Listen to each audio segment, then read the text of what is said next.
Rome తగలబడుతుంటే Rome చక్రవర్తి ఫిడేలు వాయించారనుకొని చెప్పుకుంటూ ఉంటారు. ఇప్పుడు అమెరికా అధ్యక్షుడు ట్రంప్ దాదాపుగా అదే చేస్తున్నారు. అమెరికా ఫెడరల్ ప్రభుత్వం షట్ డౌన్ అయి నెల రోజులు దాటిపోయింది. ఇది అమెరికా చరిత్రలో అతి దీర్ఘకాలిక షట్ డౌన్ గా మారింది.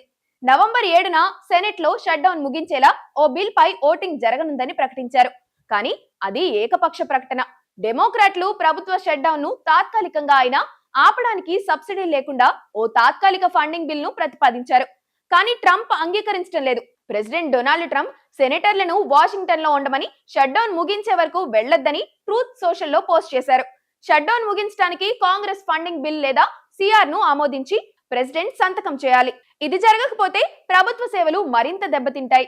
షట్ డౌన్ వల్ల ప్రభుత్వ ఉద్యోగులు, ప్రజలు సేవలపై తీవ్ర ప్రభావం చూపుతుంది.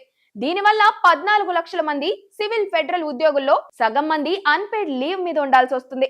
మిగిలిన వారు అవసర సేవలకు పనిచేస్తుంటారు, కానీ జీతం లేకుండా పనిచేస్తున్నారు. తర్వాత చెల్లిస్తామన్న హామీ కూడా లేదు. సంక్షేమం కూడా ఆగిపోయింది. ఎయిర్ ట్రాఫిక్ కంట్రోలర్లు జీతం లేకుండా వస్తున్నారు. వేలాది ఫ్లైట్లు క్యాన్సిల్ అయిపోతున్నాయి. నేషనల్ మ్యూజియంలను మూసేస్తున్నారు. ఆరోగ్య వ్యవసాయ రంగానికి ఇవ్వాల్సిన సబ్సిడీలు ఆగిపోయాయి.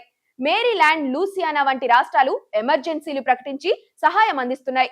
కానీ ట్రంప్ డయాబెటీస్ ఉన్న వాళ్లను అమెరికాలోకి రాకుండా ఉత్తర్వులు ఇచ్చే పనిలో బిజీగా ఉన్నారు. ఇప్పటికే స్థానిక ఎన్నికల్లో ట్రంప్ దెబ్బతిన్నారు. వచ్చే ఏడాది జరగనున్న మధ్యంతర ఎన్నికల్లోనూ ఆయనకు ఎదురు దెబ్బలు తగ్గడం ఖాయంగా కనిపిస్తుంది. కానీ ఆయన మాత్రం పంతం మీదే ఉన్నారు. అమెరికన్లకు నరకం చూపిస్తున్నారు.